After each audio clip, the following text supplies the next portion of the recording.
No fear. No political correctness. No wokeism.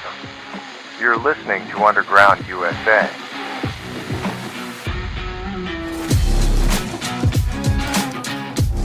Thanks for downloading, listening, and sharing. My name is Frank Salvato, and you're spending a few moments in Underground USA.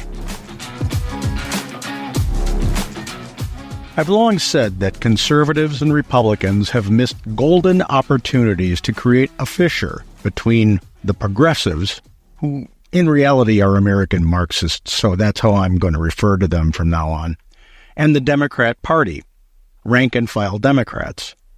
Our current moment in time is one of those opportunities. American Marxists understand the long game. They've been playing it since the advent of Marxism in 1848. Marxism came into existence when Karl Marx and Friedrich Engels published the Communist Manifesto, a pamphlet that discussed class struggles, the eventual collapse of the capitalist system, and its replacement by socialism and then communism. This has been the goal of the American Marxist, as incrementally instituted as it has been, since at the very least the administration of Woodrow Wilson. So why do I say that we're experiencing a golden opportunity to create a wedge between the Democrat Party and the American Marxists who have infected it? Well, because today, through the eruption of the political divide facilitated by the far left's hatred for Donald Trump, true Democrats, true liberals, are caught in a matrix where the political land they have is being increasingly diminished by radical American Marxists who have executed a hostile takeover of their party. Yes, most Americans can identify the radical nature of the Squad, two of them now politically dispatched through the Democrats' primary process, something that Kamala Harris didn't have to go through. A group that is quite all right with professing their devotion to Marxism and the fundamental transformation of the United States to socialism and then communism. But the Squad is only the latest manifestation of the American Marxist movement.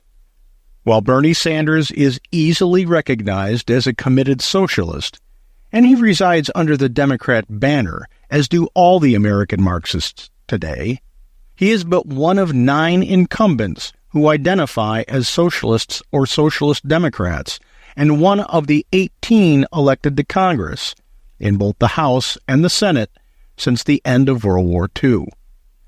The current list of American Marxists hiding in Congress includes Greg Cesar of Texas, Summer Lee of Pennsylvania, Cori Bush of Missouri on her way out now, Jamal Brown of New York, who's also on his way out, Alexandria Ocasio-Cortez of New York, Rashida Tlaib of Michigan, Ilhan Omar of Minnesota, Bernie Sanders of Vermont, and Danny Davis of Illinois.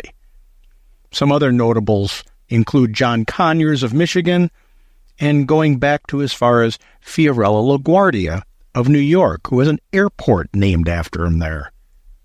But perhaps the most notable American Marxist, who professed her devout progressivism, read Marxism, on a nationally televised debate stage, is Hillary Clinton, who said this on October 13th, 2015, during the first Democrat presidential primary debate. I think that, like most people that I know, I have a range of views, but they are rooted in my values and my experience. And I don't take a backseat to anyone when it comes to progressive experience and progressive commitment. Just for the record, are you a progressive or are you a moderate? I'm a progressive, but I'm a progressive who likes to get things done. It doesn't get much clearer than that. If the core ideology in progressivism is Marxism, and that is established beyond any doubt unless you have the intellectual capacity of a fig, then Hillary Clinton is a Marxist who likes to get things done. Provided narrative cover as a historic first woman presidential candidate from a sycophantic media, a narrative crafted by deep-pocketed dark money, and a blind as a bat to the facts on the issue's woke white suburban female voter demographic, Clinton was canonized as a political leader when all she has ever been is an American Marxist activist, not unlike Barack Obama. And speaking of wokeness and American Marxism, which, by the by, are one and the same, the term woke created as a redefinition of socialism by the American Marxist Redefinition Squad, here's the current Democrat presidential nominee, although she didn't go through the tedious process of actually earning the position, Kamala Harris, urging everyone to stay woke. And, we have to stay woke. Like, everybody needs to be woke. And you can talk about if you're the wokest or woker, but just stay more woke than less woke. The number of adults in our republic who have a positive view of socialism has grown exponentially among Democrats and independents, more so Democrats, from 2010 to 2021. By party affiliation, Democrats have warmed up to socialism 50% to 65% during that time. Independents have grown in support of the Marxist philosophy 36% to 40%. The number of those willing to soften in the Republican Party dropped from a high of 24% in 2012, who was president then, to just 10% in 2021. The statistics compiled by Gallup. So we see that the cancer lies within the Democrat Party, not the independents or libertarians, who were counted as independents by Gallup, and not the Republicans. The cancer of Marxism, American Marxism, has metastasized on the far left of the Democrat Party, and I say the far left because rank-and-file liberal Democrats don't sign on to the false promises, the disingenuous bait-and-switch bullshit of the American Marxists. Alan Dershowitz, a staunch liberal, a man who worked to abolish the death penalty while clerking for a U.S. Supreme Court justice and who counts himself among the personal friends of the Clintons, said this about cleaving the woke American Marxists from the Democrat Party and the label of liberalism. If that's what progressives were about, I don't want to see a single progressive in Congress. I used to like to think of myself as a progressive person. If I were alive when Teddy Roosevelt was running on the progressive ticket, probably would have voted for him. But progressive has become regressive. And let me get a pet peeve out here today, particularly to my audience here. Don't call these progressives liberals. Don't call them ultra-liberals. They're not on the liberal continuum. That's like calling communists liberals. They have nothing liberal about them. They are the most anti-liberal people I have ever experienced. They don't believe in free speech. They don't believe in openness and tolerance. They reject everything that liberals stand for. I am a liberal, and don't associate me with the progressives. The progressives are not ultra liberals. They're on a different continuum, a different scale. They're on the scale of communism to fascism. They are on the tyranny scale. They are on the totalitarianism scale. But they're not on the liberal conservative scale. That's different. Liberals and conservatives. Yes, you can be very liberal. I'm very liberal. I believe completely in free speech. I believe completely in tolerance. I believe completely in openness. I'm very liberal. But I am totally against the progressives, totally against the wokes, who are the most anti-liberal people I know in our society today. So please stop using the term liberal. Liberals and conservatives, true liberals and true conservatives, have much more in common than liberals have with woke progressives. We want to reject the extremists, the intolerant extremists. As I stated, today there is a great opportunity to create a significant and debilitating fissure between the American Marxists and the Democrat Party, thus casting the American Marxist movement back 100 years. But that opportunity must be capitalized upon with the absolute defeat of Kamala Harris and Tim Stolen Valor Walz, the most Marxist ticket ever to be advanced in American presidential politics. To do that, aware Americans who are awake and paying attention to the actual realities of politics and the issues, regardless of whether they're conservative, constitutionalist, Republican, independent, libertarian, or Democrat. Aware Americans must talk about the political issues with one another so that we can come to understand that, devoid of the poison of Marxism, of American Marxism, we have more in common than we do in difference. And I've been saying that for over 30 years. Additionally, when we talk to one another about political issues, two things become clearer and clearer. First, when the personalities of the candidates are removed, when consideration is given to the policies and platforms and not the people bringing them to bear, an overwhelming majority of people exist center-right, not center-left, and therefore reject the American Marxism being shopped by the usurpers of the Democrat Party today. And second, when we talk to one another about political issues, it is easier to realize the abstract line of bullshit, the disingenuous crap the narrative spinners of the sensationalistic and agendized media are pouring into the public lexicon. Their agenda is pure, agendized, partisan, pro-American Marxist poison. Remember, American Marxists sign on to the World Economic Forum totalitarian agenda, a dangerous, non-representative gaggle of control freaks whose ranks include many elected American politicians and activists. How dangerous are these people? How dangerous is their mindset? Listen to this clip from the Dan Bongino Show.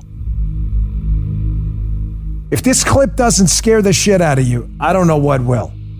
Check this out. COVID is critical because this is what convinces people to accept, to legitimize total biometric surveillance.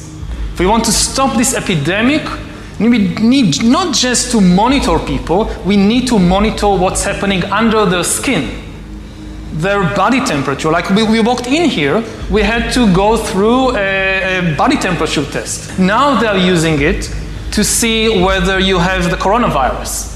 But exactly the same technology can determine what you think about the government.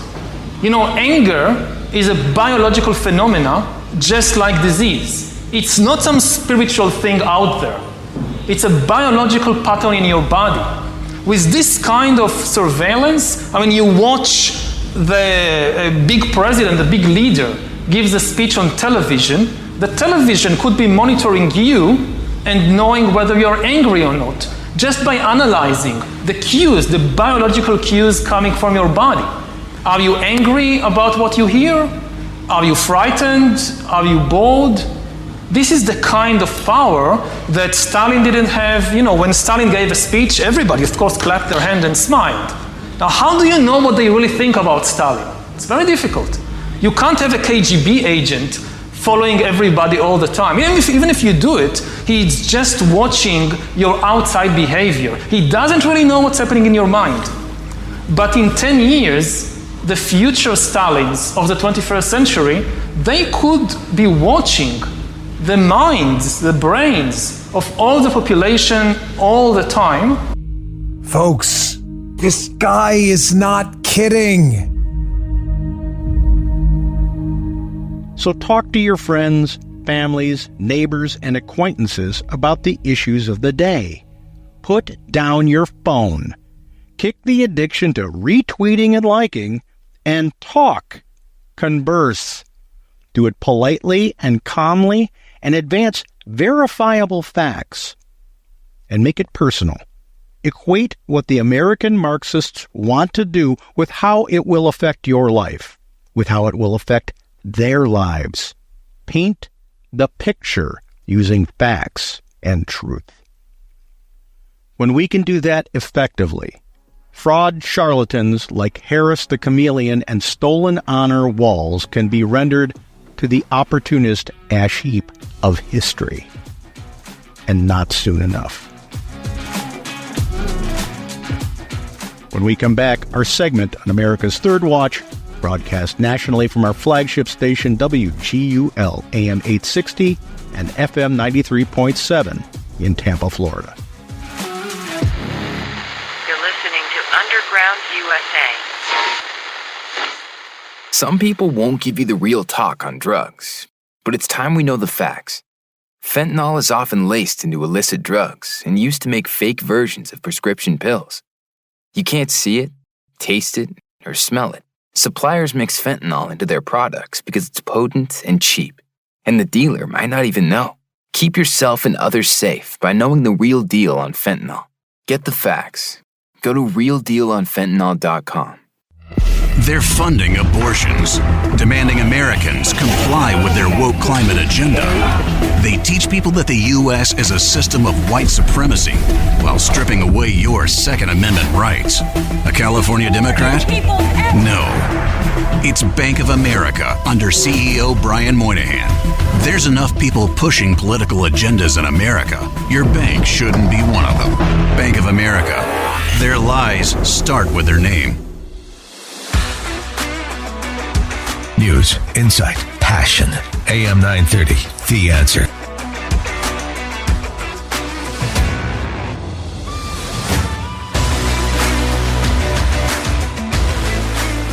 Here we are, Frank. It's been quite a week. There's just no doubt about it. Certainly with the hurricane coming through, we've had just a roller coaster on the stock market.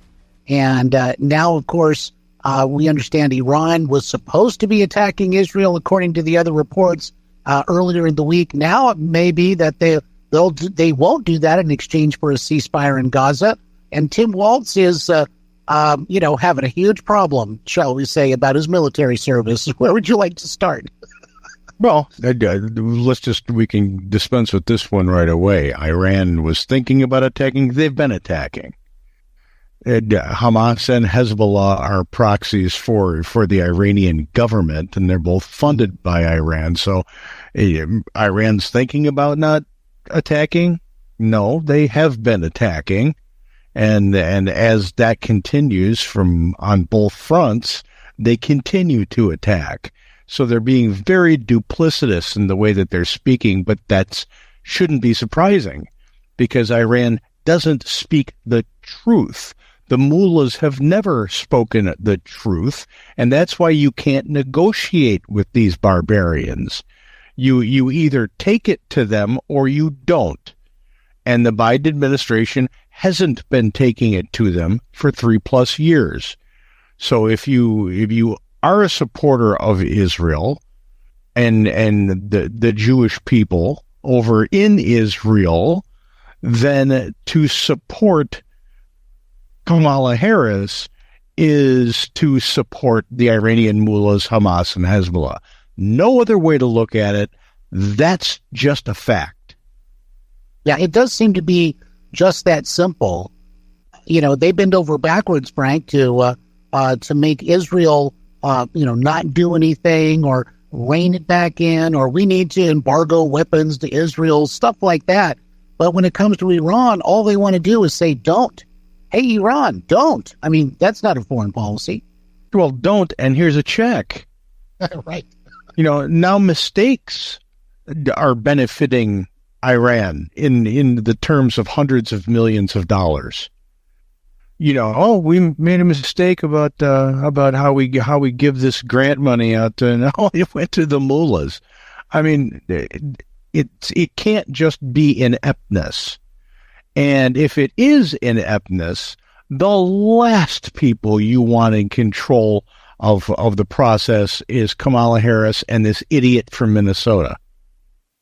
Yeah. Who let his own major city in Minneapolis burn while he was trying to figure out how to put tampons in boys' bathrooms in high schools. Yeah. I mean, it sounds like it's funny, but it's not really funny at all. There's absolutely no humor in that. No, there isn't. You cannot place this bizarre ideological agenda ahead of the well-being of the citizens. He completely let a city go. And I'm not exonerating the mayor up in Minneapolis either. He's another moron. This Frey guy, just a moron. Well, we're going to cede the precinct. You don't cede anything. You're law enforcement. Enforce the law. And now in hindsight, defund the police may have been a bad idea. You think? Right. The bigger issue here with walls, and I'm not saying that Iran and Minneapolis weren't big issues, because they were monumental issues. The walls is a stolen honor thing. Yep. It is a big deal.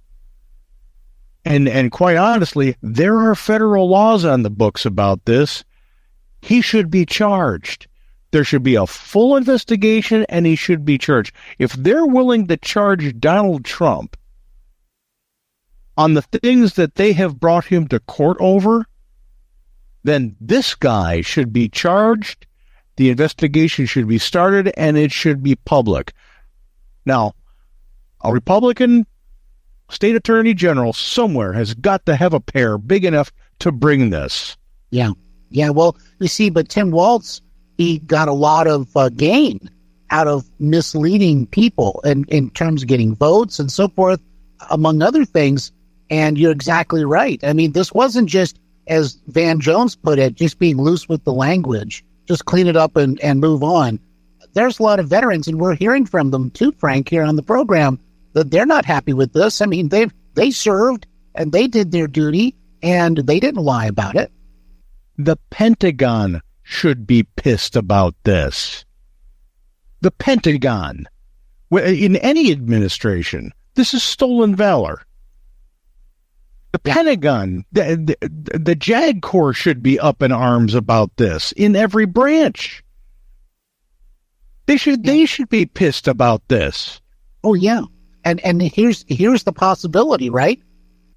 As vice president, you could ascend to the presidency through any number of circumstances, and then you would be the commander-in-chief. Can you have a commander-in-chief that would have the same background as Tim Walz? Maybe if Walz ever ascended to the presidency, he would probably put epaulets on his blue suit. We also understand now that, at least for now, September 10th may be the smackdown debate of the century. It appears as though Harris and Trump are going to meet on ABC. What do you think of that? No, I think it's a missed opportunity for Donald Trump. He should have scheduled on the day he's supposed to be sentenced. There you go. That's right. Because then the Democrats would have to say, well, but he's got a debate. And it would have put pressure on the judge to delay the sentencing, as well he should. But, it's still going to be whether she has the questions beforehand or not. And that's the whole reasoning behind not wanting to go with ABC, because they are decidedly partisan. Mm-hmm. The event that he did with the black broadcasters in Chicago should show you that in no uncertain terms. He's still going to wipe the floor with her because she's got no accomplishments. And even if they can jack her up on the same stuff that Joe Biden was jacked up on so she doesn't go into word salad mode, she's got no accomplishments. Everything that the Biden administration is excoriated for, she has to own because she's been out there on the campaign trail when she does come out of the basement, saying that she was indispensable to the decisions that were made. So she can't run from them. And then on top of that, she's got to back up all of the facade put in front of her by the media about her record in California, which is incredibly bad. Mm-hmm. So if Trump can stay on his A game and not get into the name calling stuff and just bring up her record and bring up the Biden record and then nail her at the end with how can you pick someone who your team should have vetted about stolen valor, then I think he walks away unscathed from the debates. Mm-hmm. Mm-hmm. Well, also, of course, Kamala Harris is part of, one would think, because she, like you just said, she's part of those decision-making processes. That's what she wants to project. But if that's true, well, then she had to be well aware of the problems that Joe Biden has and has had over time, and that makes her complicit with really one of the biggest cover-ups in American political history. Yeah, if you want to believe that it was just all of a sudden, she's so integral and she's so tight with Joe, and I kind of doubt that because Jill Biden hates her guts, and Jill Biden sees what she did with Willie Brown, and I don't think Jill Biden would let her within 15 feet of him. Mm-hmm. Knowing that she has absolutely no scruples about interfering in another person's marriage, So I just don't see Jill Biden letting Joe and Kamala be all chummy, seeing as how Jill Biden rules Joe with an iron fist. It just doesn't make any sense to anybody who's got common sense. So yes, she has to own stuff because she's bragging about being integral now. Therefore, she owns it. Yeah, I'll cede that to her.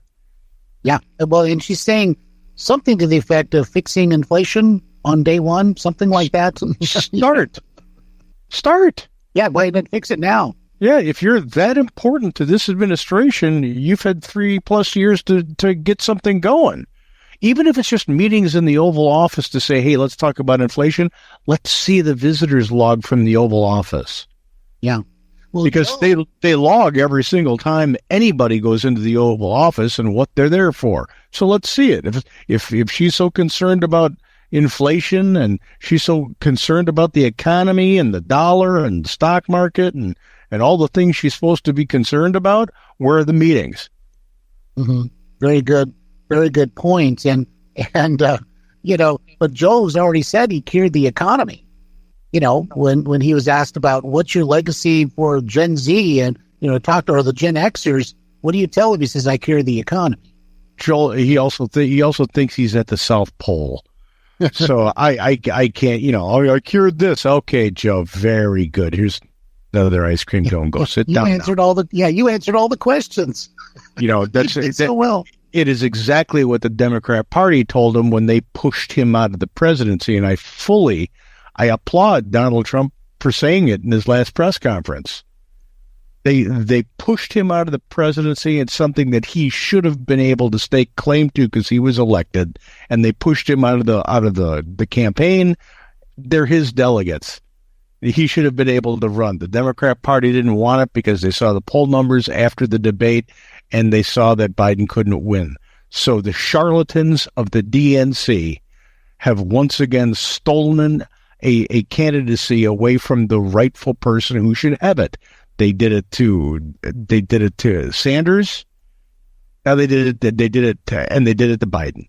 Mm-hmm. So twice. The party that loves democracy so much only loves it for when it affects the peons, not when it affects the people who make the elitist choices for that party. Well, I'm glad you used that word, elitist, because that's exactly where they are. This is their viewpoint of all the, as you said, the little people, walking around planet Earth here. They have to rule over it, as opposed to, it's just such a different philosophy and it's a different mindset. I would submit that Donald Trump wants to create the America that we know, where people have opportunity and you can excel, as opposed to simply living off the government, whatever. The elitists in the Democrat Party are Marxists. And what you saw happen with the DNC and Joe Biden and his candidacy was exactly what the Politburo would do. A group of people who select people because the elites got together and decided this is the way it's going to be. It's not a democratic process. It was a Politburo type process that happened. It's Marxism. And people have gotten numb to that. But right now, if you look at the people who are in Congress, and this is the second level of elite. If you look at the people in Congress on the Democrat side, we've never had more people who believe in socialism elected to Congress. Yeah. So this is an issue. And when you think about what they've done with the border, and in certain swing states where motor voter is reigning supreme and no one's checking anything out, I'm telling you right now, the sheriffs in those states need to take it upon themselves directly before the election to round up illegal aliens and detain them till past time when it's eligible to vote. Because they're not stomping on anybody's rights, Kyle. These people don't have the right to vote. They're enforcing the law, and sheriffs are independently elected by the people. They can make the difference in this election in swing states where there's illegal aliens who are preparing to vote.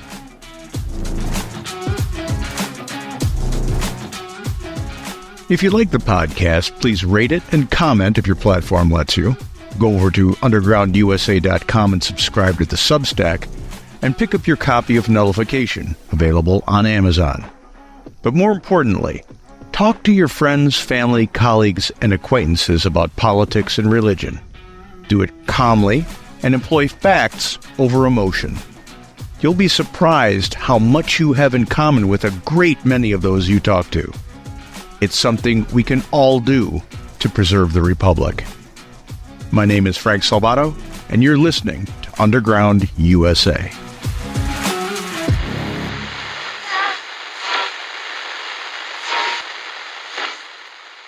When someone is having a stroke, every minute counts. Just as putting out a fire quickly can stop it from spreading, treating a stroke quickly can reduce damage to the brain.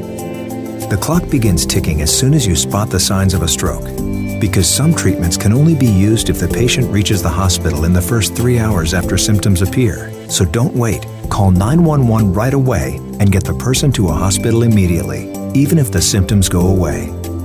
If you think someone is having a stroke, remember the word FAST. F is for face. Ask the person to smile and check whether one side of their face is drooping. A is for arms. Have the person raise both arms and see if one arm drifts downwards. S is for speech. Ask the person to repeat a short phrase and notice if their words sound slurred. And finally, T is for time. If you spot any of these signs, call 911 right away to get the person to a hospital fast. Strokes are medical emergencies. The sooner a patient gets treatment, the better their chance of a good recovery.